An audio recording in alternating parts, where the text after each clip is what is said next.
Olá, seja muito bem-vindo, seja muito bem-vinda ao 8º episódio do podcast Mais que Finanças, podcast em que a gente fala muito mais do que números, nós falamos sobre comportamento financeiro.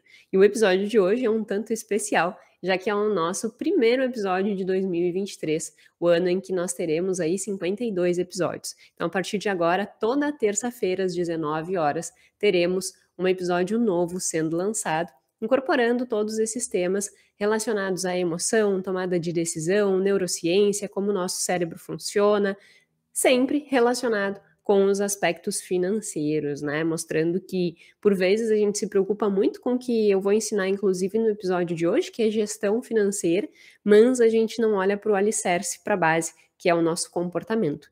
Então, o meu objetivo aqui é sempre trazer a base, para que daí sim a gente entenda as nossas decisões e possa tomar melhores decisões, né? Não só guiadas pelo piloto automático. Para quem não me conhece, o meu nome é Jéssica Câmpara, sou doutora em Finanças Comportamentais e desenvolvo esse podcast com o objetivo de trazer tudo que tem aí na ciência, né, as pesquisas desenvolvidas nas melhores universidades do mundo, simplificar e trazer para cá, para que a gente possa aplicar nas nossas vidas. Então, se você tem acompanhado ou se é a primeira vez que você tem chego aqui, já se inscreve no canal, curte, compartilha para que a gente possa fazer com que esse conteúdo chegue a mais e mais pessoas. Sem mais delongas, como eu sempre digo, não é mesmo? Vamos ao assunto de hoje, que é gestão financeira. Mas para isso, eu quero voltar um pouco nos nossos dois últimos episódios, que são a base, né, para o que a gente vai discutir aqui hoje. Então, hoje a gente encerra, né, essa série que a gente construiu aqui, que foi lá no primeiro episódio falando sobre tomada de decisão. Depois, no segundo episódio, eu falei sobre planejamento e hoje a gente encerra falando sobre gestão financeira. E aí vamos fazer uma breve reflexão do todo, porque daí começa a ficar mais compreensível o que eu quis falar em cada um dos episódios e como é que a gente pode implementar aqui hoje. Então, eu parti lá do episódio falando sobre tomada de decisão, né, que foi o 6º episódio aqui do podcast. Se você não assistiu, é legal você assistir esses 3, né? Primeiro o de tomada de decisão, depois o de planejamento e depois esse aqui. Então, se você não assistiu nenhum dos outros, meu convite é que dá um pause aqui, volta lá, assiste o episódio de tomada de decisão, depois assiste o de planejamento para vir para cá, porque daí tu fica com todo esse conteúdo bem organizado na tua cabeça para conseguir implementar na tua vida. E aí, fazendo essa retrospectiva, o de tomada de decisão, eu falei sobre aspectos relacionados a como que nós decidimos, né? Te convidei a fazer uma volta à sua infância para entender como e quais os engramas financeiros você constituiu, porque isso determina quais são os teus valores, né? Que você vai então decidir por A ou B. Então lá eu contei que em 2016 eu decidi vir para Florianópolis, né? Então eu morava em Santa Maria, decidi vir para Florianópolis e que toda decisão, e eu dei o exemplo dessa decisão, mas que toda decisão ela é pautada nas nossas experiências passadas, no ambiente que nós estamos vivendo e na nossa expectativa futura, né? E no caso, a partir desta análise, nós atribuímos um valor, né? E esse valor é completamente subjetivo. Não tem um número efetivo que eu consiga calcular. Ficar em Santa Maria tem uma nota 8. Ir para Florianópolis tem uma nota 9,5. Então eu vou para Santa Maria. Então eu vou para Florianópolis, né? Desculpa. Isso não é assim que funciona, é extremamente subjetiva esta avaliação, né? Mas ela acontece, e ela acontece no nosso cérebro. E aí a gente entender como a gente se comporta é importante, porque a gente começa a entender as nossas decisões. Então eu parti, né, lá do episódio de tomada de decisão, explicando tudo isso e explicando como que tu toma decisões. Como que eu tomei a decisão, né, de vir para Florianópolis. Também falei um pouco da Joana, nossa personagem, do porquê que ela decide tirar o cartão e comprar mais uma vez, mesmo sabendo que não é a melhor opção naquele momento. Então, nesse episódio, eu falei sobre tomada de decisão. É o 6º episódio aqui do podcast Mais que Finanças. Depois, no 7º episódio, eu falei sobre planejamento financeiro. Então, agora tu já entende, né, o que tu valoriza mais diante da tua tomada de decisão. E aí eu te convidei a determinar quais são os teus valores e, a partir dos teus valores, criar metas de curto, médio e longo prazo. E a parte que eu digo que seria mais relevante da criação daquelas metas é qual é o botão que tu tem que apertar. Para quem não assistiu ainda, eu falo lá sobre um experimento realizado com macacos que eles tinham o objetivo de avaliar a motivação, dopamina. E aí eles identificaram, né, que o macaco, para que ele conseguisse ganhar o suco, que era a recompensa que ele tinha que apertar o botão. Então ele foi condicionado a: se liga a luz, tu aperta o botão, tu ganha o suco. E o que que é apertar o botão, né? O apertar o botão é o esforço que eu tenho que empregar para ganhar a recompensa que eu espero ter, minha expectativa. E aí eu te convidei a olhar qual é o botão que tu tem que apertar em 2023. Qual é o esforço que tu tem que empregar para alcançar os teus objetivos, para alcançar as tuas metas. Porque se a gente olha só lá para a meta final, para o resultado final, a tendência é que a gente se frustre, né? Porque daqui a pouco eu não alcancei aquilo lá. Mas na realidade é porque o teu foco estava só lá. Mas o que eu preciso fazer hoje para que eu consiga chegar lá? Então esse foi o meu convite, né, para que tu saiba qual é o botão que tu tem que apertar. A partir disso, sabendo o botão que tu tem que apertar, quais são as tuas metas de curto, médio e longo prazo, hoje a gente entra na parte de gestão financeira. E nesse episódio sobre gestão financeira, eu vou abarcar 3 principais temas. Primeiro, eu vou falar qual é a importância da gestão financeira. E aí eu sempre vou ir contrapondo com a minha história, a história da Joana, para que fique mais dinâmico, né? E a gente vai entendendo o contexto como um todo. Então eu vou falar da importância da gestão financeira, vou falar como na prática tu vai fazer uma gestão financeira adequada. Então já, como sempre, papel e caneta na mão ou um computador na mão para já fazer a tua planilha aí. Eu acho que é importante, né? Como eu tenho dito, não basta só a gente ter esses objetivos. Até tenho programado para sair no meu Instagram um post falando exatamente sobre isso. Para que tu alcance teus objetivos, tu tem que entrar em ação. Porque senão fica aquelas pessoas iludidas, sabe? Assim, meu Deus, eu queria tanto uma viagem e tal. Ai, o meu sonho é viver de tal forma. Ai, eu não sei o que, tá, mas e o que que tu tem feito para alcançar essas coisas? Senão fica aquelas pessoas extremamente sonhadoras, né? Que a gente olha e diz assim, criatura, põe o pé no chão porque tá voando. Então eu vou discorrer, né, sobre essa parte da importância de ter gestão financeira que também está envolvendo e envolve essa questão de olhar para longe, mas com os pés no chão. Isso é importante. Então eu vou falar sobre isso, parte da importância. Depois eu vou falar sobre a parte de gestão, efetivamente, na prática. E aí tu pega papel e caneta, como eu já tenho dito, né? Para que a gente consiga construir aí as tuas ferramentas, ou já pega um computador, como tu achar que vai ser melhor para ti. E aí eu vou falar sobre estratégias de gestão, bem prático mesmo. E por fim, eu vou falar como que tu pode ter mais consistência, né, na execução dessas tarefas. Porque senão muitas pessoas começam a fazer gestão financeira e no segundo mês, tipo, ai, que saco, já nem faz mais nada. Então, como que a gente pode manter, né, isso ao longo do tempo? Então, esses serão os 3 assuntos que nós iremos tratar hoje. Para começar, falando sobre a importância da gestão financeira, eu quero retomar um pouco da minha história, da minha vinda para Florianópolis, né? Quando eu vim para Florianópolis, eu já falei um pouquinho lá no episódio de tomada de decisão. Cá, inicialmente a gente até tinha, né, uma reserva para vir, né? Foi por isso que eu me organizei para conseguir vir, senão eu acho que eu não teria vindo. Só que aconteceram alguns imprevistos. O que nós tínhamos planejado não aconteceu. E aí a gente teve que remodelar e ficamos sem nenhuma reserva. Então tinha a minha bolsa do doutorado na época, que ela ia toda para pagar aluguel, condomínio, água, luz e acabava o dinheiro. E um valor que o Guilherme ganhava de salário, ele começou numa profissão que ele não tinha experiência, né, que era na área de contabilidade. Então ele começou do zero, então um salário coerente com quem está iniciando a carreira, né? E aí, a partir desse contexto, o que que nos permitiu que nós fôssemos avançando, né? Naquela época, e aí, primeira coisa para dizer assim, não significa que tu vai fazer o mesmo, né? Eu só tô contando como que funcionou para nós. Se tu é casada e olhar e dizer assim, ah, isso não funciona para mim, pode ser que não funcione. Eu tô dizendo como que funcionou para nós.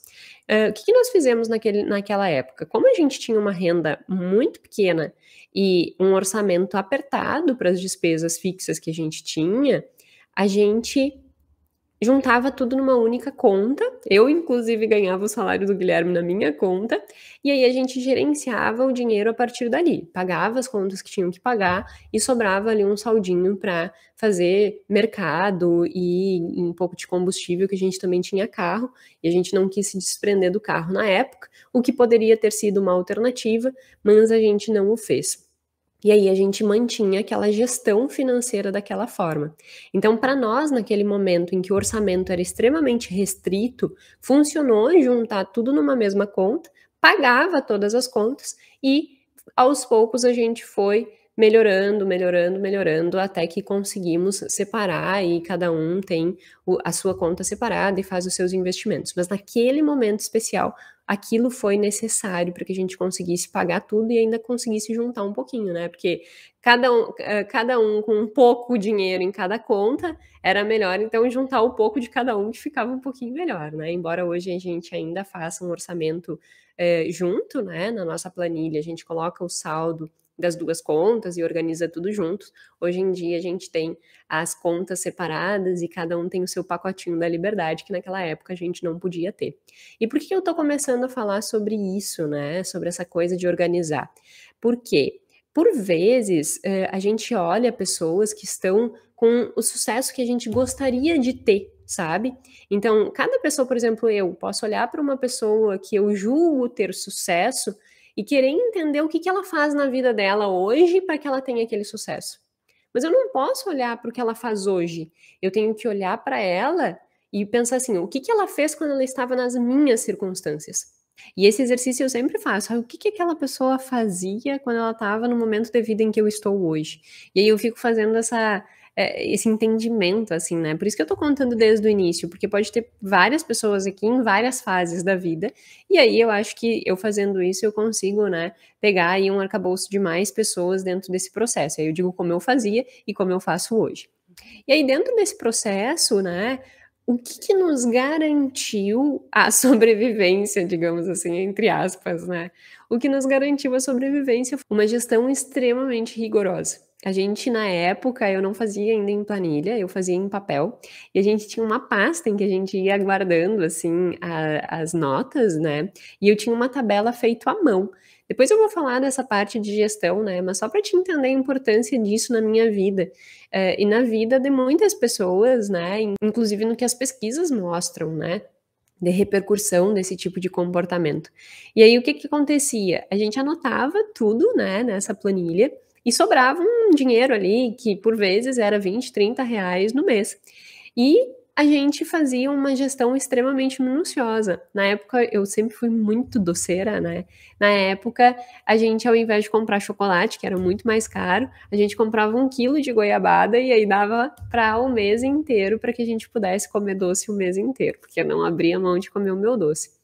E aí a gente foi fazendo isso ao longo do tempo, foi fazendo ao longo do tempo, e essa gestão extremamente minuciosa, tudo no papel, que a gente sabia exatamente quanto ganhava, quanto gastava em cada categoria, se tivesse algum gargalo, onde é que estava, que a gente começou a ter um pouco mais de liberdade financeira, porque daí a gente tinha os dados, analisava e tomava decisões com bases naqueles dados, né? Como, por exemplo, assim, vamos nos restringir um pouco aqui, né? Que nem, por exemplo, o chocolate. Não comprava chocolate, comprava goiabada.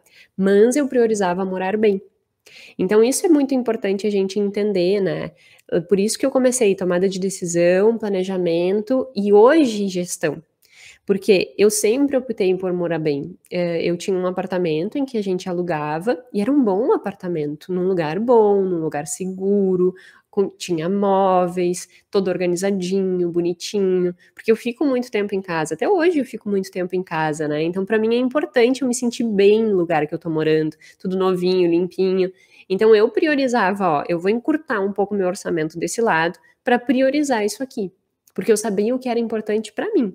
E aí a gente fazia esses movimentos. E aí esta gestão minuciosa fez com que a gente pudesse ir avançando. Na medida em que a gente foi ganhando mais, a gente manteve esse mesmo nível de rigor, né, na gestão. E isso fez com que a gente sempre tivesse lá o foco das nossas economias para montar nossa reserva de emergência, porque eu não queria mais passar por aquilo que eu estava passando, de não ter nada, né? De passar por um imprevisto, gastou todo o dinheiro e agora? E agora a gente só depende do dinheiro que vai entrar no mês que vem para viver, porque a gente não tem sobra. E isso gera transtorno mental, né? Isso gera, acaba com o nosso discernimento mental, com a saúde mental. Então a gente foi aos poucos reorganizando tudo isso para não voltar a passar por aquela mesma situação. E aí a importância da gestão financeira está aí. É fazendo uma gestão financeira extremamente minuciosa que a gente consegue dar segurança financeira para a gente galgar os próximos passos, né? É a base da pirâmide de Maslow, né? A base da pirâmide é necessidades básicas. Então, necessidades básicas eu estava atendida, eu tinha onde morar, eu tinha o que comer, eu tinha onde dormir. Meu pai, na época, sempre mandava carne, então a gente economizava com a carne, era uma beleza. Então, a gente tinha uma alimentação muito boa, né? Manteve isso. Verdura a gente comprava no Direto do Campo, que é um lugar que tem aqui que a gente vai até hoje, que é muito bom, tem verduras muito boas e um preço menor que os supermercados. Então a gente se organizou de uma forma em que aquela estrutura, aquela gestão financeira foi fazendo que, na medida que a gente fosse ganhando mais e mudando de patamar, aquele aprendizado tenha ficado. E é aquele aprendizado que nos conduz da mesma forma hoje. Por isso que eu digo, às vezes as pessoas me olham e dizem assim, ai, Jéssica, mas para que eu vou gerenciar se eu ganho R$ 1.000? Ai, Jéssica, para que eu vou gerenciar se eu não ganho muito? E aí é que tá. Se tu não gerencia o que tu acha que é pouco, tu também não vai gerenciar quando tu ganhar bastante. O aprendizado, ele vem de base. Comportamento, ele vai ser mantido ao longo do tempo, né? Nós temos uma tendência à inércia muito grande. Ou seja, sabe quando tu tá no ônibus e aí tu tá lá segurando no ônibus, né? E aí tá andando o ônibus. Quando o ônibus para, teu corpo tende a ir pra frente, né? Por quê? Isso é inércia. Se o ônibus parou e tu estava em movimento, tu segue em movimento até que tu consiga, opa, parou, aí o teu corpo estabiliza de novo. Mas tu tem essa tendência, né, de acompanhar o movimento. A mesma coisa acontece na nossa vida pessoal, né? A gente tem essa tendência a seguir, né, um mesmo padrão. Se a gente sair da física, que é a lei da inércia, e trazer para a parte comportamental, a gente chama isso de status quo. Então a gente tem uma tendência de manter padrões que estão estabelecidos. Então, se tu não manter esse padrão de gestão, de organização, quando tu acha que ganha pouco, tu vai ganhar muito e vai seguir sendo mal gerenciado. Não vai ter um bom resultado financeiro. E o porquê que tudo isso é imprescindível? Não é só para a parte dos aspectos financeiros, efetivamente, de não constituir dívida, por exemplo.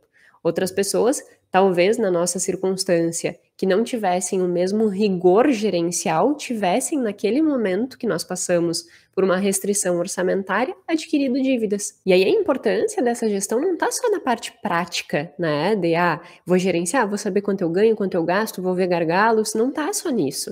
Está na parte psicológica também. Se eu não tivesse feito aquilo naquela época, eu acho que eu tinha enlouquecido. E como eu disse, né, aquilo foi nos dando base para que hoje a gente tenha o mesmo tipo de padrão, mesmo tendo uma realidade diferente. E aí, se a gente for olhar para a parte psicológica, o impacto é ainda maior. Tem um estudo muito interessante a esse aspecto que foi realizado no Reino Unido. Eles avaliaram mais de 9.000 pessoas. Por que eu sempre destaco o número de pessoas, fazendo um paralelo, né? Por que eu destaco sempre o número de pessoas? Porque quanto mais pessoas, né, a gente consegue captar numa pesquisa, significa que a veracidade daquele resultado pode ser de forma mais segura, generalizada. Quando eu avalio, 10 pessoas, pode ser que seja algum aspecto relacionado a 10 pessoas. Agora, quando eu avalio 9.000 pessoas, não é possível que 9.000 pessoas vão manter o mesmo tipo de comportamento, né? Então, a robustez dos dados, ela é maior quando a gente tem uma amplitude como 9.000 pessoas. E aí, nesse estudo foi muito interessante que eles avaliaram essas 9.000 pessoas e avaliaram capacidade financeira. Quando a gente fala no meio acadêmico, essa questão de gerenciar o dinheiro, de planejar, de acompanhar as contas, de pagar as contas, de conseguir projetar futuro, de conseguir tomar decisões mais assertivas, isso tudo a gente fala de capacidade financeira. Eu não vou ficar falando aqui capacidade financeira, porque eu acho que não fica muito didático, né, esse nome, eu não concordo muito com esse nome. Eu prefiro gestão, tá? Então, quando eu falar gestão, tu sabe que nos artigos isso se chama capacidade financeira, porque daqui a pouco vou colocar aqui embaixo, como eu sempre faço as referências, né? E aí tu vai olhar lá, mas a Jéssica estava falando de gestão financeira e aqui é capacidade. Na literatura é capacidade, mas para simplificação aqui eu vou falar sobre gestão financeira. Então, esse estudo avaliou a gestão financeira dessas pessoas e o impacto que isso poderia ter na vida emocional, na saúde psicológica dessas pessoas. E o que eles identificaram? Que pessoas que têm um maior nível de capacidade financeira, ou seja, conseguem fazer essa gestão financeira, eles também têm uma menor probabilidade de desenvolver doenças mentais. Olha que interessante. Então, ansiedade, depressão, todas essas doenças, eles usaram uma escala mais genérica, assim, mas todas essas doenças, elas são minimizadas, né? O risco delas acontecerem são minimizados quando a gente não tem problema financeiro.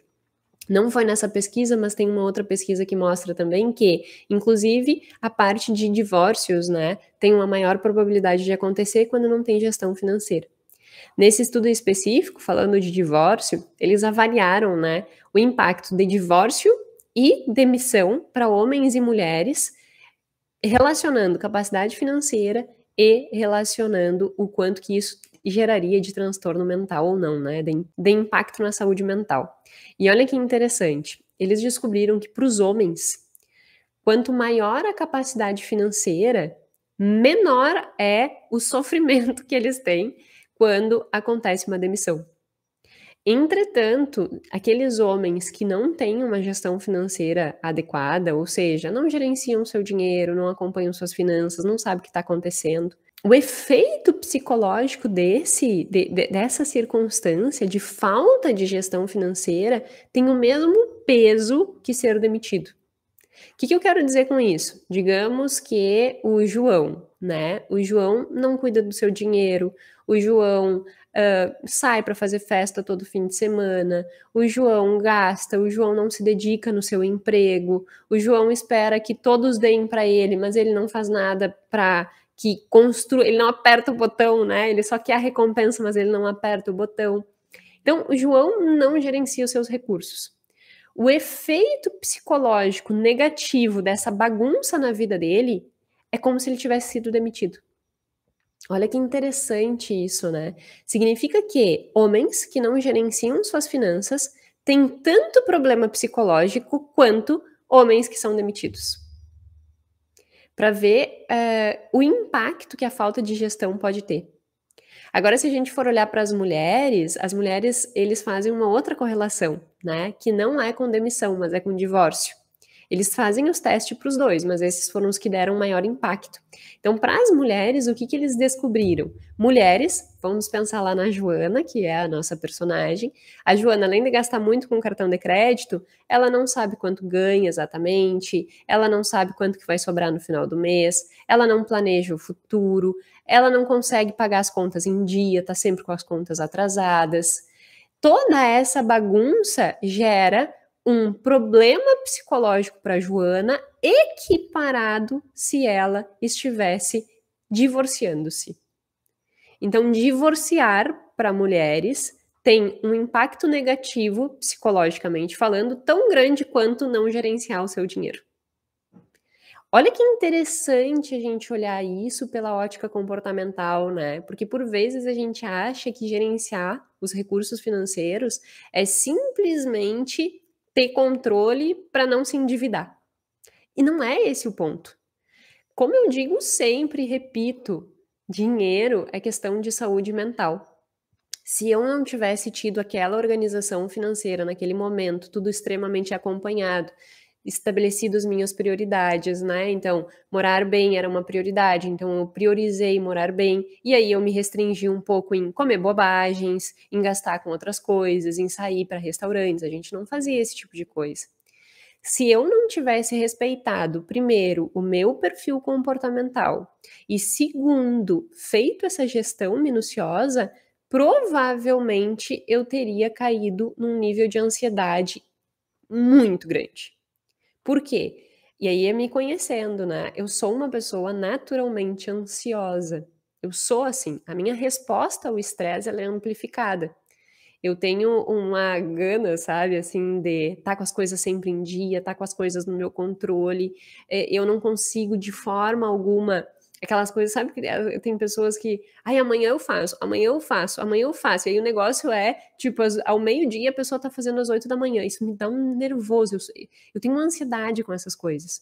Só pra ter um nível da minha ansiedade, aqui eu estou abrindo meu coração, né, já que estamos construindo isso juntos e toda semana estaremos aqui juntos, eu acho legal que a gente vá conseguindo construir, né, e vocês saibam quem é a Jéssica por trás da ciência, né. Eu não sou uma pessoa que só leio artigos, tem uma pessoa aqui atrás, né, e quem é essa pessoa? E aí, por isso que eu tô compartilhando essas coisas, porque eu acho que de alguma forma também pode contribuir, já que eu vivo olhando quem eu sou, o que que é importante para mim.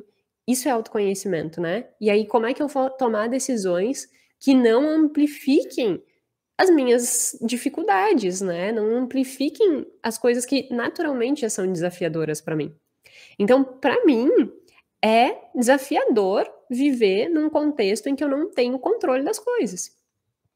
E aí, diante disso, né, sabendo que eu sou uma pessoa ansiosa, sabendo que não ter controle do dinheiro me deixa extremamente ansiosa, o que que eu faço? Eu amplifico esse comportamento na minha vida.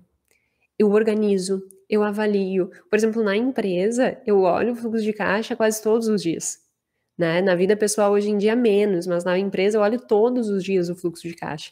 Eu acompanho, eu sei exatamente R$ 2, eu sei o que que aconteceu com aqueles R$ 2. Então, eu tenho essa gestão muito minuciosa. Por quê? Porque eu me conheço.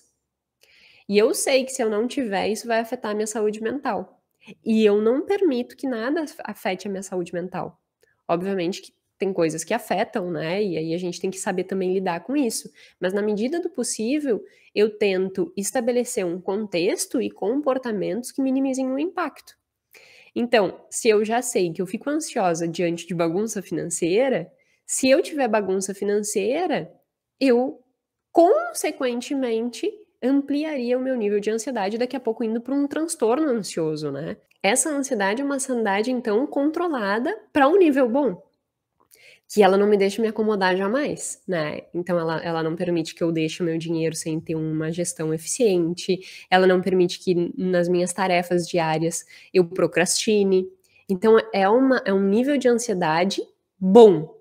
O que que a gente tem que cuidar? Se a gente não respeita o nosso perfil comportamental, eu posso fazer com que esse nível de ansiedade ultrapasse o bom e chegue num transtorno de ansiedade, por exemplo.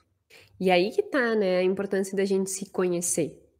E aí esse estudo casa muito com isso tudo que eu tô falando, porque esse estudo ele comprova que as pessoas elas realmente têm um maior risco de problemas psicológicos se elas não têm uma boa gestão financeira.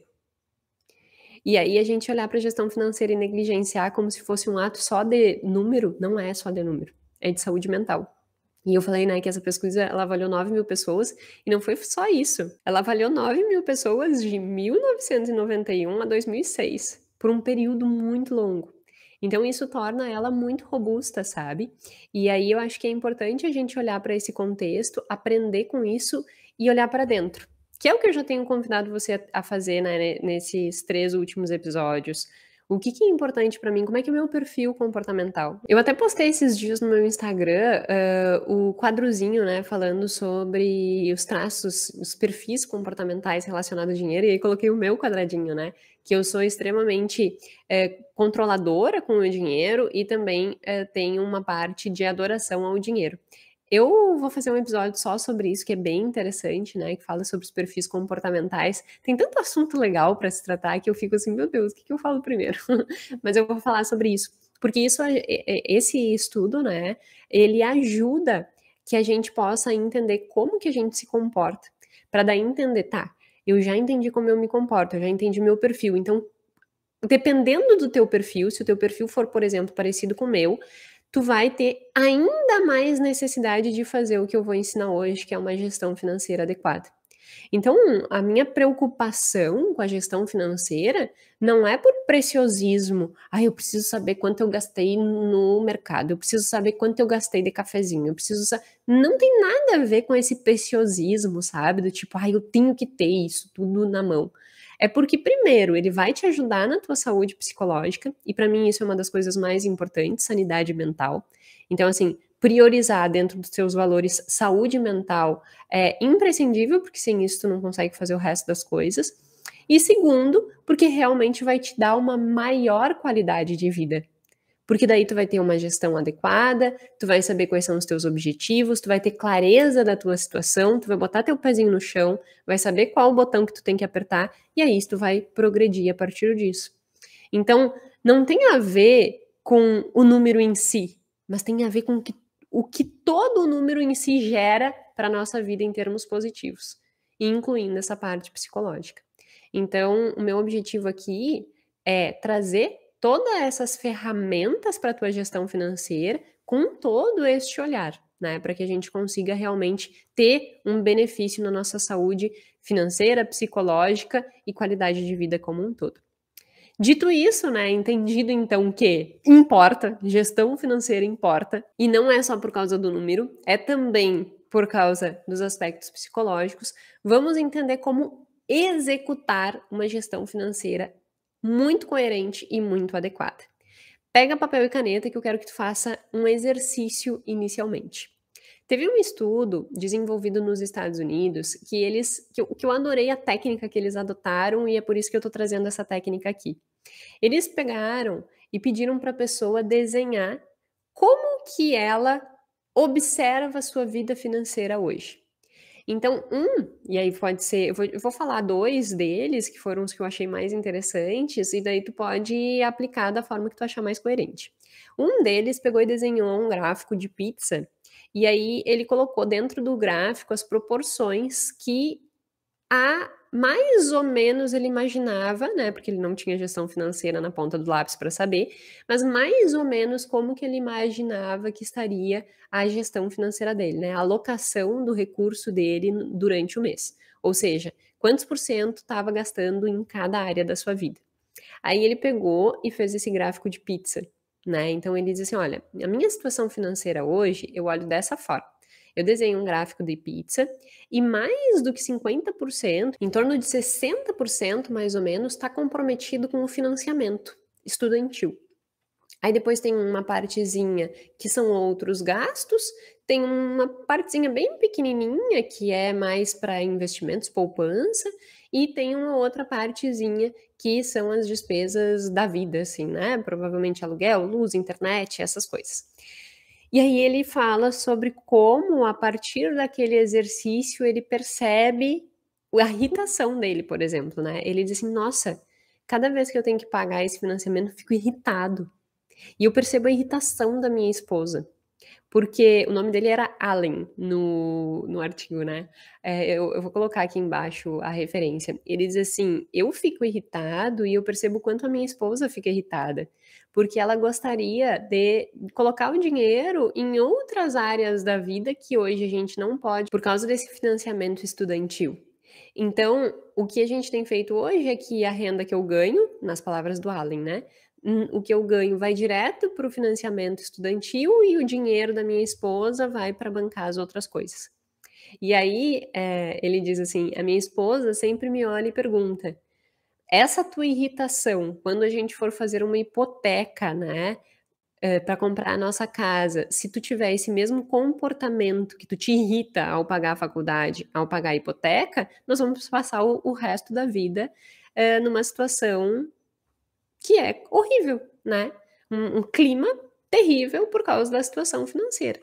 Então, o que ele mostra ali, né? Que o fato de o orçamento estar extremamente engessado, ou seja, ter uma parcela muito grande comprometido com uma conta fixa, para o Allen não é legal. Ele não se sente confortável com isso, ele não se sente bem, ele se sente irritado, e é como se houvesse um afunilamento atencional. O que significa isso? É como se a atenção do Allen estivesse direcionada para essa conta. Então, por exemplo, assim, a esposa olha pra ele e diz: "Allen, vamos sair pra jantar?" Aí ele para e pensa: "Tá, mas se eu sair pra jantar, o que que eu vou, né, tem o financiamento lá, então eu realoco lá pra gente terminar aquilo lá mais rápido. Allen, vamos poupar um pouco pra que a gente construa mais a base pra nossa", aqui eu já tô extrapolando um pouco o que o artigo fala ali, né, mas só pra trazer de exemplo. "Vamos, economizar para aumentar nosso investimento de aposentadoria. Não, mas a gente pode alocar aqui e colocar um pouco mais no financiamento da faculdade. E assim sucessivamente. Então, qualquer coisa que vá gastar dinheiro, ele se irrita porque ele acha que poderia estar alocando melhor lá no financiamento estudantil. Então, ele tem um afunilamento atencional. A atenção dele, dentro das finanças, está concentradíssima no financiamento imobiliário. Qualquer outra coisa faz com que ele fique desconfortável. E o fato também de ter o financiamento faz com que ele se sinta desconfortável, porque ele se irrita com não ter liberdade.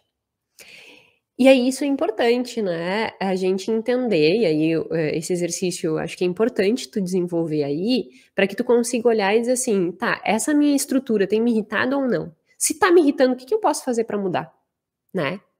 Um outro exemplo nesse mesmo artigo, ao invés de, a pessoa, né, que foi pesquisado, ao invés de desenhar um gráfico, ele desenhou uma estrutura de um desenho mesmo. Desenhou uma nuvem, né, e essa pessoa tinha passado por uma circunstância bem complicada, assim, né, ele perdeu o noivo numa situação trágica em que ela viu, então assim, uma situação bem trágica. E aí, mais uma vez, né, dinheiro é saúde mental.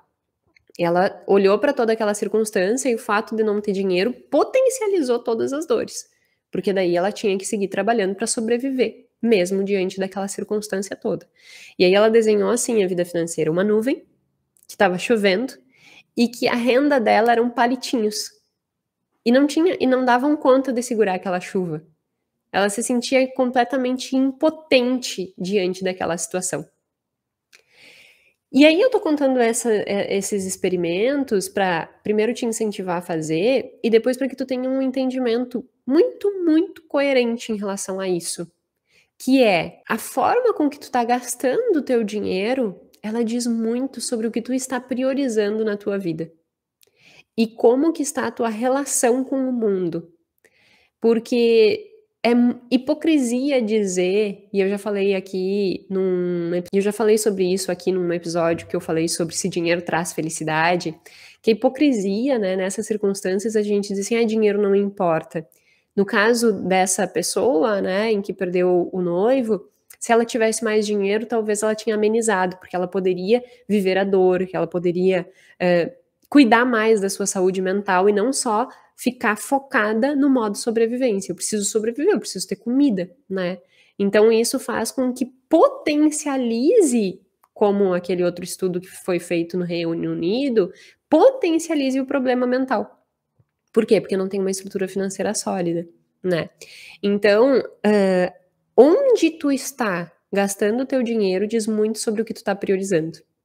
Fluxo de caixa é isso, né. Se tu pegar e fizer o fluxo de caixa como eu vou falar aqui hoje, tu vai entender e tu vai te conhecer, entendendo o que que eu tô priorizando. Será que faz sentido eu seguir priorizando aquilo que eu tô priorizando, né. O Allen colocando dinheiro, boa parte do seu capital financeiro no financiamento estudantil, ele pode olhar e dizer assim: "Eu não tô tão satisfeito, assim, com isso que eu tô priorizando". Ou senão ele pode olhar e dizer assim: "Eu sei que é por um período, eu sei que é necessário e eu sei que isso vai mudar minha vida, então eu topo o desafio", como eu topei, né. Quando a gente veio aqui pra Floripa e aí eu brinco que a gente comprava goiabada ao invés de chocolate, eu topei aquele desafio. Mas eu sabia que dependia só de mim. Eu sabia onde eu queria chegar, eu sabia qual era o botão que eu tinha que apertar, e eu sabia, só depende de mim sair dessa circunstância. Então, eu vou passar por essa fase, que é uma fase necessária para alcançar os meus objetivos depois. E aí, nós escolhemos passar por aquela fase, para que a gente pudesse caminhar para onde a gente caminhou, né. Houveram mudanças aí no caminho, né. Hoje eu sou uma empreendedora, não é exatamente o que eu tinha planejado lá atrás, mas foi o direcionamento que a vida foi, me mostrando que seria o melhor caminho para mim, e hoje eu sou muito, muito grata pelas escolhas que eu fiz, né? Então, foi direcionando para um outro lugar, mas se eu estou aqui hoje é porque eu aceitei passar por aquele desafio. Aí quando tu fizer esse desenho, né, e entender como é que tá a tua vida financeira, tu pode olhar e dizer assim, não tá boa. Aí tu tem que entender, não tá boa por culpa minha, eu tô gastando mais do que eu devia, eu tô gastando muito com cartão de crédito, eu tô com meu orçamento engessado porque eu comprei um carro financiado que eu não tinha condições de pagar e isso tá engessando o meu orçamento, comprei uma casa financiada, fiz uma dívida e gastei nem sei com o que para fazer viagem e isso tá ruim. Então, foi imprudência minha, foi porque eu gastei realmente mais do que eu poderia, né? Ou é porque eu realmente estou passando por uma fase que demanda passar por esse desafio, como foi o meu caso, como pode estar sendo o caso do Allen nessa pesquisa, né? E aí tu tem que entender isso, para daí tu tomar as rédeas da tua gestão financeira. E aí como é que tu toma as rédeas da tua gestão financeira? Colocando a mão na massa e fazendo o básico que precisa ser feito. Se a gente pensa, né, numa escadinha, é assim, a tua base da tua gestão financeira é teu comportamento, então tu entender qual é o teu perfil comportamental relacionado com o dinheiro, então quais são os teus engramas e toda essa construção que a gente vem fazendo. Depois é essa parte de gestão, de diagnóstico financeiro, depois a gente vai para a parte maior, né, que é os investimentos e tal. O que eu percebo? Muitas pessoas ficam me perguntando assim, Jéssica, onde é que eu posso investir? Jéssica, qual é a melhor ação? Jéssica, não sei o quê. Aí eu pergunto, tá, tu já te conhece?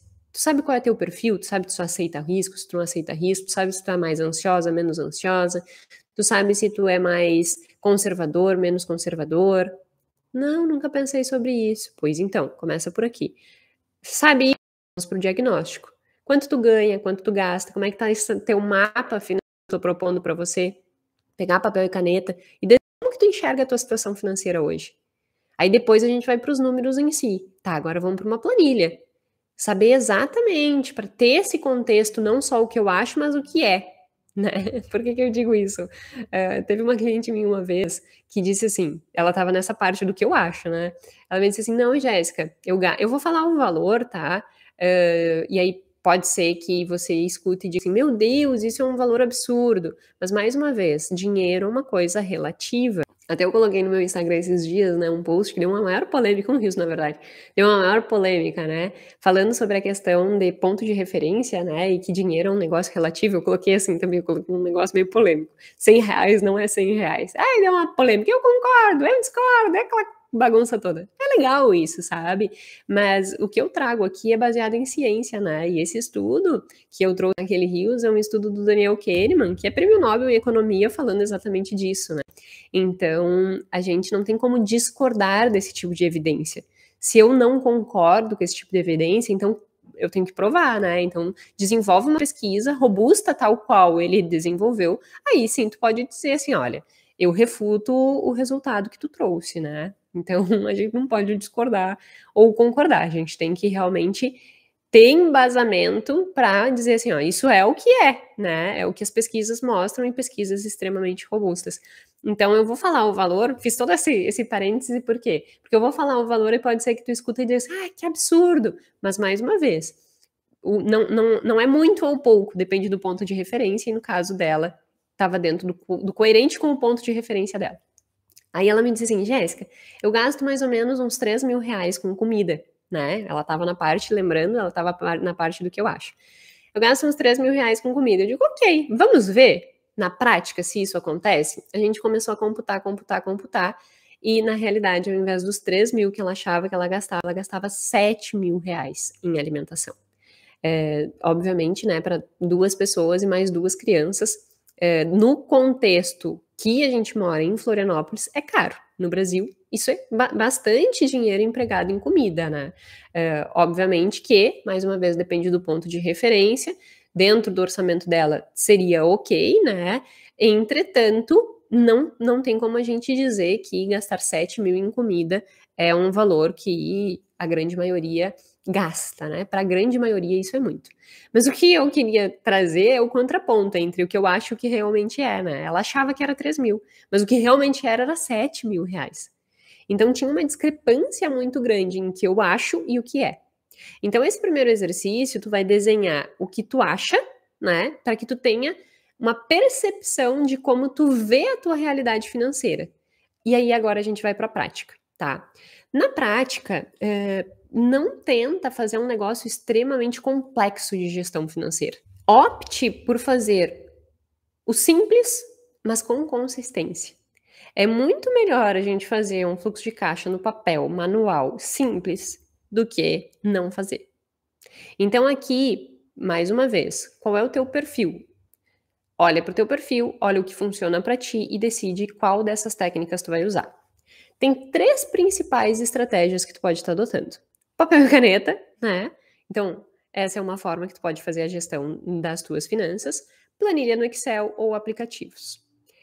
Eu, Jéssica, lá no início de 2016, quando eu vim para Floripa, eu usava o quê? Papel e caneta. Hoje eu uso o quê? Excel. Não curto muito aplicativos, mas pode ser uma opção dentro do teu perfil comportamental. Eu não gosto, tá? No papel e caneta, o que tu precisa? Uma sugestão, em qualquer livraria, tu chega na livraria e tu pede, eu quero o caderno de fluxo de caixa.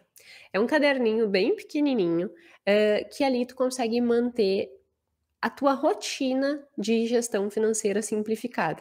Então ele tem uma coluninha para que tu coloque a data, ele tem uma coluninha um pouquinho maior para que tu coloque a descrição, se é uma entrada ou se é uma saída, e lá embaixo o saldo. Ele resolve o nosso problema. Tô te dizendo, não importa como que tu faça, importa que tu o faça, que tu tenha essa gestão financeira, que vai melhorar tanto a tua saúde financeira, quanto vai melhorar a tua saúde mental. Então, se tu é adepto ao papel e caneta, compra esse caderninho, ele custa uns 10, 12 reais, não custa mais que isso, é capa mole, assim, é bem simplesinho o caderno, mas resolve o nosso problema, tá? E ele é bem grossinho, assim, dá para te usar durante bastante tempo. O que que tu vai fazer com este caderno? Então, dentro do caderno, a gente tem lá uma coluna, né? A primeira coluna é a data, depois a gente tem a descrição, depois tem entrada e saída, e embaixo tu pode colocar um saldo. No papel, o que que é importante a gente ter e o que que é a minha sugestão que tu faça todos os meses? No início de cada mês, tu vai pegar e colocar as tuas receitas, né? Então, tu vai colocar lá as datas que tu recebe, a descrição, o salário, o que que tu recebe e o valor das entradas. Depois, tu já vai descrever quais são as tuas saídas. Então, eu tenho aluguel, eu tenho luz, eu tenho internet, eu tenho condomínio, eu tenho, enfim, telefone, coloca lá todas as tuas despesas fixas. E aí tu pega o valor da receita menos todas essas tuas despesas fixas e vê qual é o teu saldo. Desse saldo, tu já separa o valor que tu quer investir. E aí esse valor que sobrar é o valor que tu vai utilizar para coisas extras, né? Então, é mais para alimentação, é mais para alguma coisa extra, é para um doce, para um chocolate, né? É para alguma coisa extra que tu vá estar gastando esse dinheiro. Então é mais ou menos nesse sentido que a gente tem que construir. Por que que a gente tira o investimento antes e os sonhos antes, né? Porque se a gente deixar para, se sobrar dinheiro, eu economizo. Se sobrar dinheiro, aí ferrou com tudo e tu nunca vai sobrar, né? Por isso que eu pedi para descrever lá no episódio de planejamento quais são os teus objetivos ao longo do mês, né? E cada mês, assim, no mês de julho eu tenho aniversário de fulano, no mês de janeiro eu tenho IPVA, IPTU, porque a gente já se programa para essas coisas com antecedência e aí a gente consegue ir conduzindo isso de maneira que, eu já sei que tem isso, tá, mas aí eu já tiro o meu investimento, eu já sei que eu tenho que, por exemplo, guardar um dinheiro para a viagem que eu quero fazer lá em julho, e aí tu pega o valor, né, a viagem custa 3 mil reais, eu tenho 6 meses até julho, então quanto que eu tenho que guardar por mês para conseguir fazer a viagem? Eu tenho 6 meses, 3 mil reais, então eu tenho que guardar 500 reais por mês. Então já vai entrar dentro do teu fluxo de caixa os 500 reais da viagem.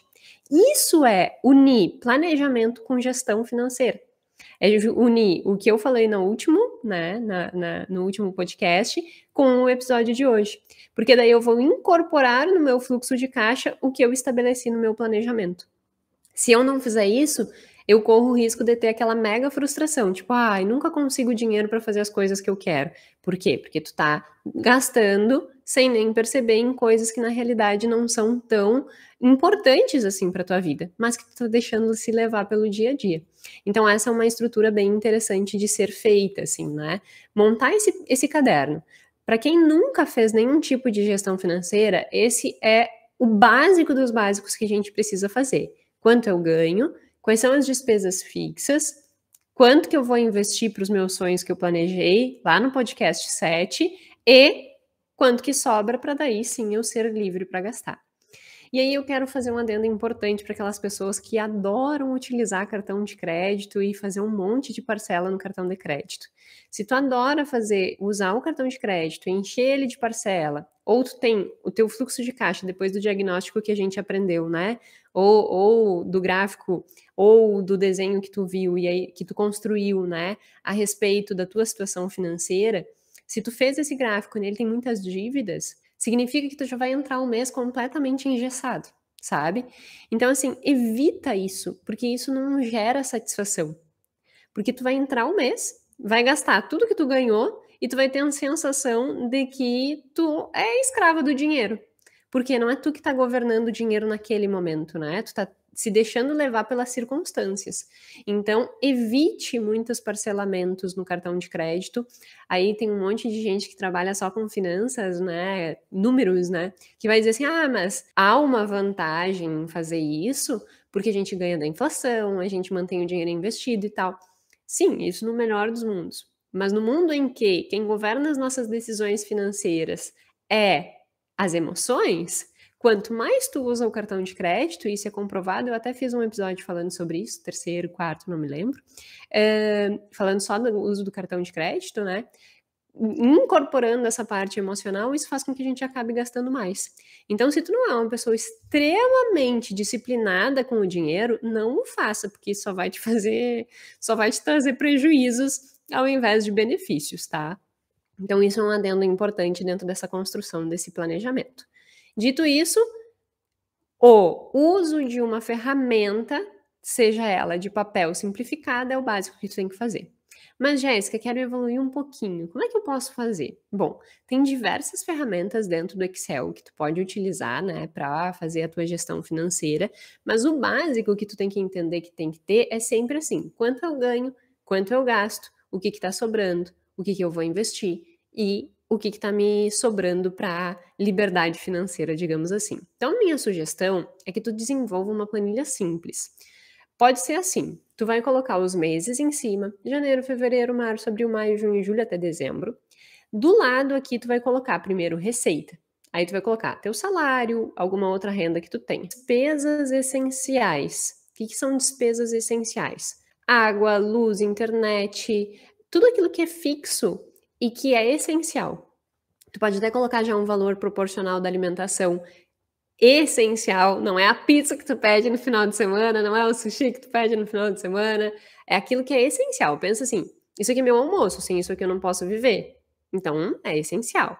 Não, isso aqui é a pizza que eu tô fazendo só de luxo, né? Então, não é essencial, entra no lazer.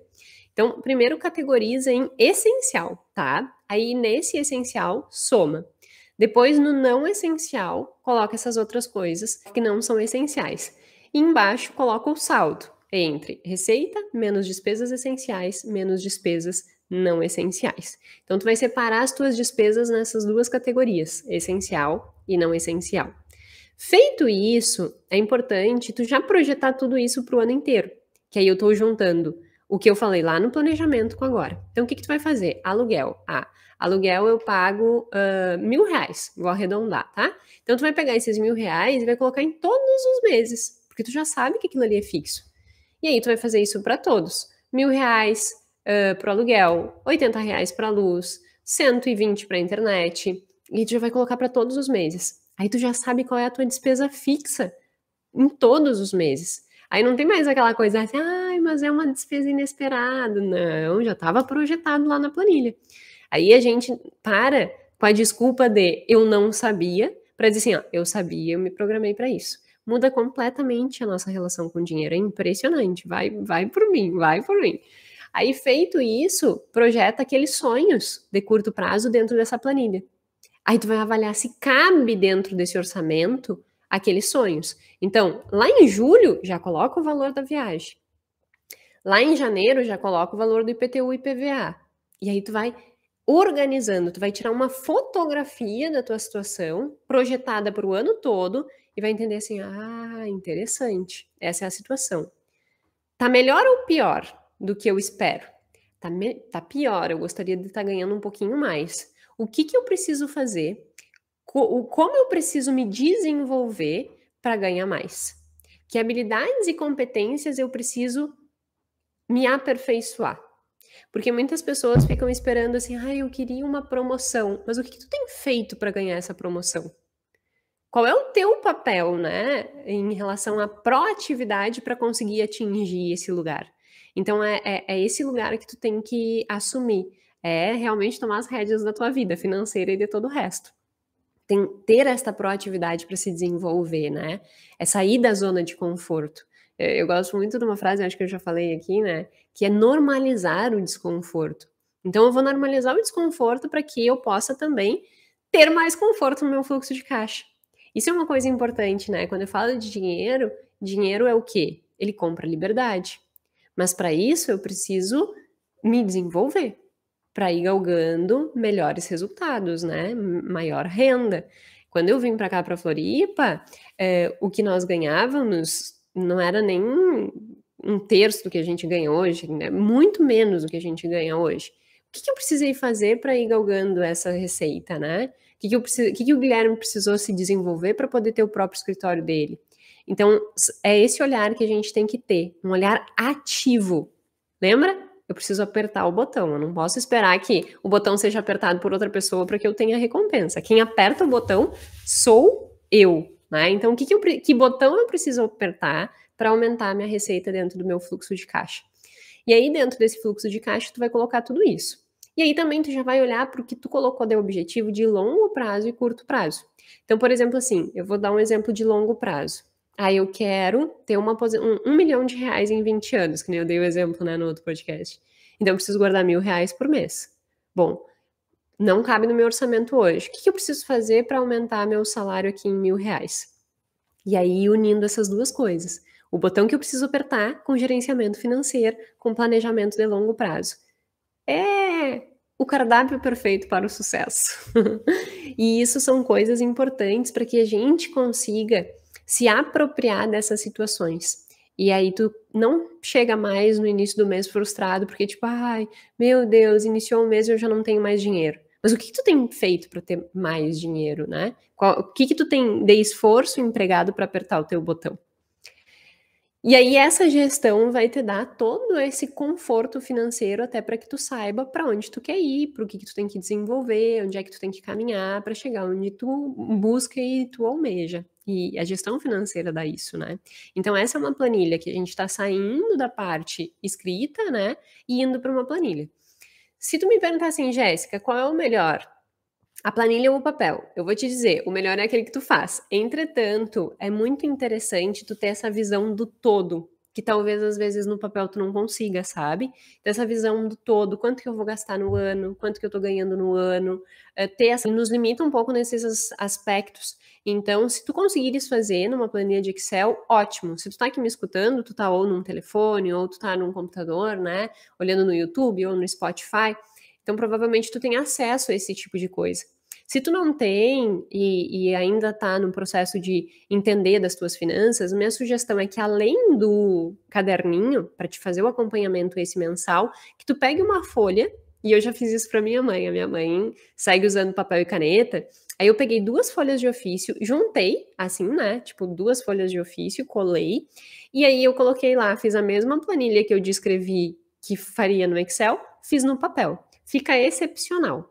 Depois eu até vou tirar foto e vou postar no Instagram, quem quiser olhar lá, porque para ter essa visão, sabe? Esse entendimento, assim, de, tá, como é que eu posso fazer na mão? Para ter essa mesma visualização. E ajuda bastante. Uma outra opção é o uso de aplicativos, né?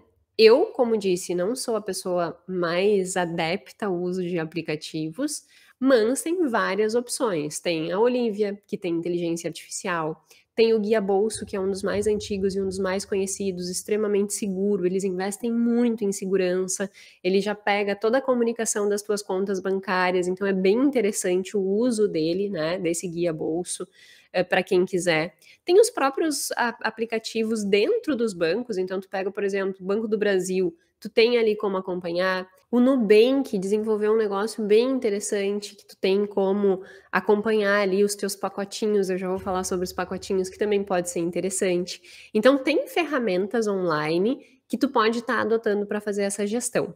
Mais uma vez, não importa a ferramenta que tu vai utilizar, mas que de alguma forma tu saiba quanto que eu tô ganhando, quanto que eu tô gastando, quanto que tá sobrando, se eu tô atingindo os meus objetivos ou não, se eu não estiver, o que que eu preciso fazer para me desenvolver para atingir os objetivos que eu tenho.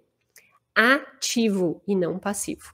Então, essas são algumas estratégias que a gente pode estar adotando para utilizar.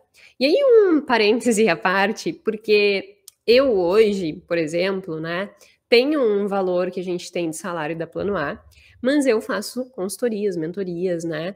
E esses valores não são fixos, porque depende do processo. Minha mentoria hoje ela tem 5 sessões, então eu concluo ali e conclui o processo. Então eu não tenho uma renda fixa.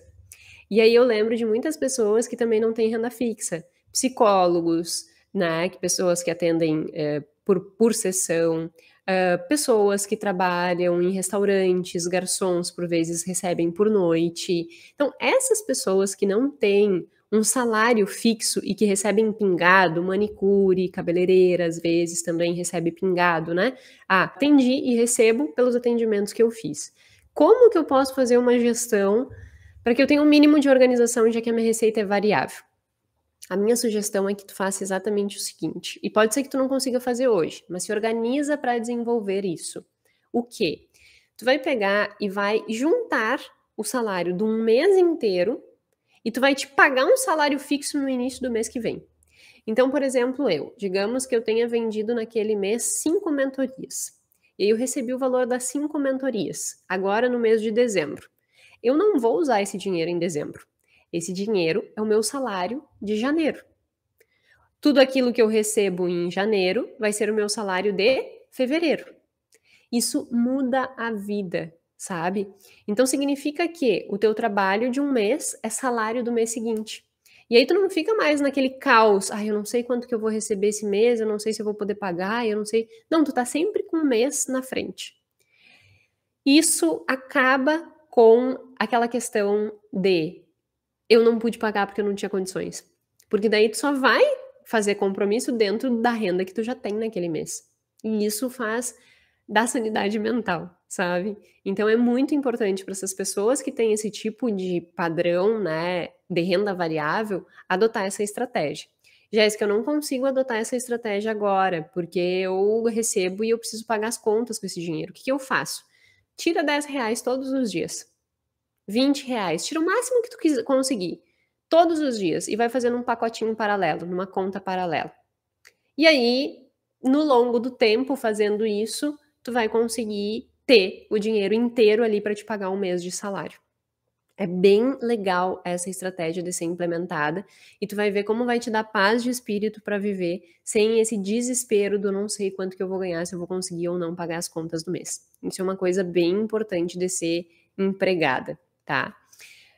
Paralelo feito, fecha o paralelo. Agora, por fim, eu quero falar sobre como manter constância, né, na gestão financeira, porque por vezes a gente olha tudo isso e tu pode pensar assim, tá, Jéssica, eu sei tudo isso, eu já tentei fazer e acaba que eu faço 1, 2 meses e eu não consigo fazer. Aí, uma coisa que tu tem que começar a te atentar.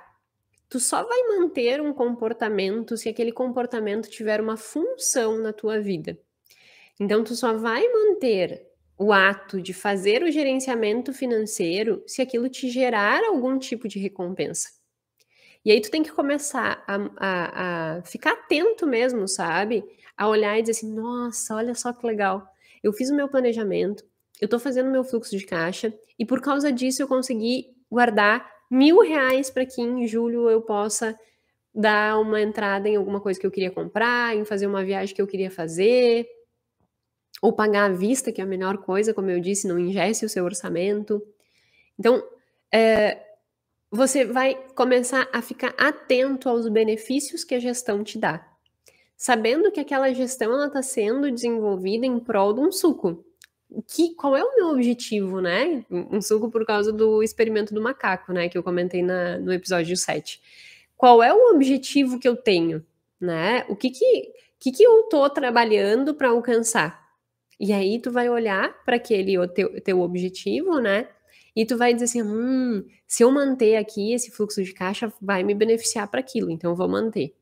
Então tu tem que ter um olhar atento para empregar uma função nesse teu fluxo de caixa, porque senão tu não vai conseguir manter ele mesmo. Tem que fazer sentido. Outra coisa, esteja atento aos teus sentimentos. Ai, fiz o fluxo de caixa. Ai, me deu uma paz de espírito, eu fiz no início do mês, agora eu consigo entender o que eu tenho, o que eu não tenho, como é que tá a minha situação. Isso me dá tranquilidade, isso me dá segurança. Aí alimenta essa sensação dentro de ti, porque daí tu vai conseguir ir empregando mais, né, essa questão de, olha, isso aqui tem uma função, isso aqui me gera um sentimento bom. E aí tu vai lá e mantém aquele comportamento.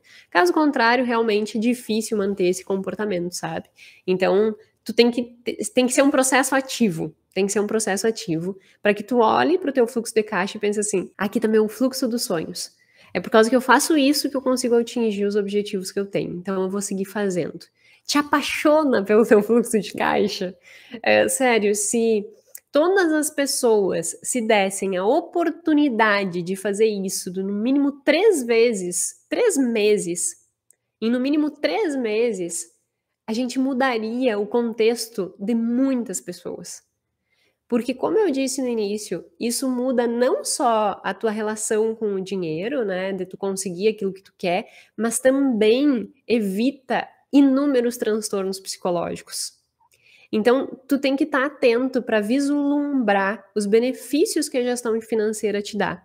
E aqui eu já trouxe várias, né, tanto científicas quanto práticas, né? Eu não teria feito a mudança que eu fiz se eu não tivesse essa gestão financeira. Eu não teria avançado profissionalmente se eu não tivesse essa gestão financeira. Porque eu nem comentei aqui hoje, né? Mas se eu não tivesse planejamento financeiro, eu não teria pedido demissão, Guilherme não teria pedido demissão. Então, a gestão financeira propicia liberdade de escolha. Experimenta, no mínimo 3 meses. Depois me conta o que aconteceu aí para a gente ver o resultado que teve. Por fim, mas não menos importante, simplifica o processo. Tem um estudo que diz assim, né, que se nós pudermos mudar as crenças, atitudes e objetivo das pessoas em termos financeiros, então a gente muda comportamento. E tudo que eu tô fazendo aqui principalmente nesses 3 episódios, e não só nesses 3 episódios, né, mas no podcast Mais que Finanças, ele tem esse objetivo, né? Eu mudo crenças porque eu consigo te mostrar coisas, né, conhecimentos que tu ainda não tinha tido acesso. Eu consigo fazer que tu mude a tua atitude, ou seja, a tua percepção diante dessas coisas também muda, né, a tua atitude para realizar. Consigo fazer com que tu perceba que pode ter outros objetivos, e com isso eu consigo contribuir para a tua mudança comportamental. E aí esse estudo é muito interessante porque ele estudou algumas estratégias desenvolvidas no Reino Unido nos bancos. Teve um banco, e aí é muito legal porque o Nubank fez isso aqui no Brasil, só que eu ainda não achei nenhum estudo relacionado com o Nubank, né? Mas esses estudos no Reino Unido, o que eles fizeram? No Reino Unido teve alguns bancos que fizeram contas estratégicas para ajudar na gestão financeira. Então, o que eles fizeram? Eles construíram pacotinhos. Tecnicamente falando, eu vou fazer só um episódio sobre isso, se chama Nudge, Arquitetura de Escolha. Tem um livro aqui até, esse aqui, ó, Nudge, do Richard Thaler. Esse livro aqui, ele fala sobre como que nós vamos fazer mudanças no nosso ambiente para conduzir para a melhor escolha. E esses bancos construíram contas desta forma. Então, eles criavam conta das despesas fixas, né, as despesas essenciais, uma outra conta dentro da mesma conta, né, são pacotinhos dentro da conta. Uma outra conta para as despesas variadas, que seriam as não essenciais, por vezes, né, mas, por exemplo, a alimentação não é fixa, mas é uma despesa essencial, então tem que estar lá no pacotinho da despesa essencial. E também, quem quisesse construir o de poupança também podia construir esse pacotinho. E eles viram o quanto isso contribuiu para as pessoas diminuir o uso de cheque especial, Porque daí a pessoa sabia, né? Olha, eu tenho esse dinheiro aqui para pagar aluguel, condomínio, água, luz, telefone, internet, alimentação. Eu tenho esse dinheiro aqui para isso aqui, para as minhas despesas variadas, para alguma coisa específica naquele mês, por PVA, por IPTU, né? Que é só uma vez por mês. E eu tenho essa aqui que é meus investimentos, minha poupança. E isso fez com que reduzisse o uso de cheque especial, aumentasse o nível de poupança e aumentasse o sentimento positivo em termos da gestão, né? Ou seja, diminui aspectos psicológicos negativos. Então, meu convite é, dentro desse processo de gestão, simplifica. Se tu tiver uma ferramenta, e aí o Nubank desenvolveu isso aqui no Brasil, né? No Nubank tu pode fazer esses pacotinhos, assim, é interessante fazê-los, porque daí tu começa a ter um maior controle. E não é um controle que tu precisa ter desgaste cognitivo para conseguir desenvolver. Se tu não viu, tem um episódio, o primeiro episódio do podcast é sobre autocontrole. Lá eu explico um pouquinho desse nosso gasto energético na hora de fazer boas escolhas financeiras. E quando a gente constrói um ambiente, né, que direcione para a melhor decisão, a gente economiza a cognição. E isso é positivo, porque faz com que a gente consiga se manter mais tempo naquilo. Então, se tu tiver essa opção de fazer pacotinhos, faça, porque isso ajuda, te economiza energia cognitiva e faz com que tu te mantenha mais tempo executando aquilo ali, né? Simplifica a tomada de decisão, porque tu sabe, eu tenho esse dinheiro para isso aqui. Mas eu queria tal coisa, tá? Mas eu não tenho dinheiro para isso. E aí melhora a tua tomada de decisão. Obviamente que no longo prazo, essa não é a estratégia mais adequada do ponto de vista estritamente financeiro, né? Porque na teoria financeira, o dinheiro ele tem que ser fungível, né? R$10 não é porque eu botei R$10 no pacotinho de pagar o aluguel, que se tinha R$10 de desconto, eu não posso pegar esses R$10 e colocar no meu investimento, né? Essa flexibilidade, ela precisa existir, né? Mas para quem está começando esse exercício de gestão, é importante ter essas subdivisões, né? Nem que seja na planilha. Se o teu banco não propicia isso, faz na planilha. Meu pacotinho, meu orçamento para isso é isso, meu orçamento para isso é isso, meu orçamento para isso é isso. Isso simplifica. Uma outra coisa nesse processo de simplificação é, nunca fiz, Jéssica, o que eu faço para manter esse hábito? E eu vou fazer manual. Deixa o caderninho do fluxo de caixa que tu comprou lá na livraria, deixa na cabeceira da tua cama. Antes de dormir, vai ali e anota. Vai ali e anota. Vai ali e anota. Porque daí tu vai conseguir ir criando o hábito. Uma outra coisa a respeito de criar o hábito, não deixa acumular. Por favor, não deixa acumular. Se tu deixar acumular, vai chegar e vai acontecer bem assim, ó. Passou lá um mês. Tu não anotou nada. Aí chega no final do mês, tu diz, ai meu Deus, eu tenho que anotar tudo que eu gastei. Eu nem lembro mais o que eu gastei nesse mês. Como é que eu vou anotar tudo isso? Aí tu vai dizer assim, deixa, depois eu faço. Aí no dia assim, deixa, depois eu faço. Dali a pouco passou 3 meses. Já passou 3 meses, agora vai, deixa assim, depois eu vejo. E aí tu nunca pega e faz efetivamente aquilo que tu tem que fazer. Ou seja, tu acha que tu não vai dar conta, então a tua percepção de autoeficácia é baixa, tu procrastina e a tua dificuldade financeira só se amplifica. Então, cuidado com isso. Para contornar esse problema, o que tu precisa fazer? Todos os dias. Incorpora como um hábito, como levantar e escovar os dentes. Agora tu vai levantar ou na hora de deitar e colocar ali. Porque senão começa a criar um negócio muito grande que vai te demandar um esforço muito grande, daí tu vai procrastinar aquilo. Então não deixa ficar grande, porque senão tu vai ter uma ótima justificativa para dizer depois eu faço e aí tu não vai fazer nunca. Faça todos os dias.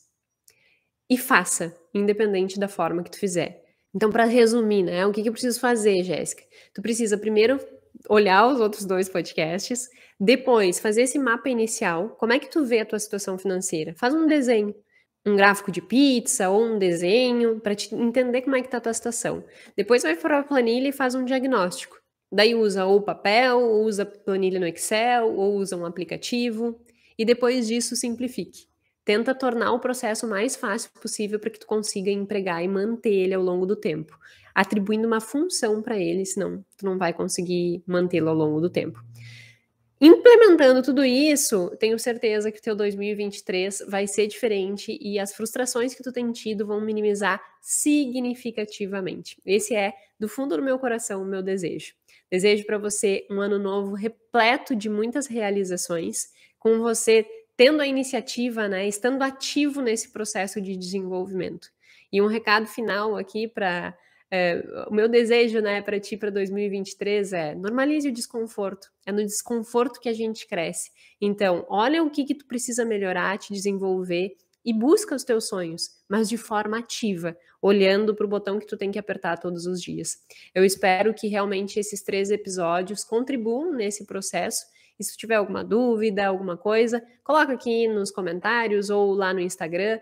Esse episódio também está disponível no Spotify e no YouTube, então se tu prefere olhar com vídeo, olha no YouTube, se precisar só escutar, escuta no Spotify e compartilha com aquelas pessoas que tu acha que esses conteúdos também vão estar contribuindo e também fazendo com que a gestão financeira e, consequentemente, a saúde mental melhore. O meu desejo é que realmente tu tenha aí um 2023 muito próspero, de muitas realizações, e nós estaremos aqui juntos, né? Serão 52 episódios. Então, toda terça-feira, às 19 horas, eu vou estar trazendo algum novo conteúdo a respeito de tudo isso que a gente vem conversando, e eu espero que realmente contribua aí na tua vida, né? Usando aquela frase do artigo, né? Se a gente muda a crença, muda a atitude, muda o objetivo, a gente muda comportamento. Que eu seja aí um pinguinho na tua vida para mudar e melhorar teu comportamento financeiro. Um feliz ano novo e até terça-feira que vem.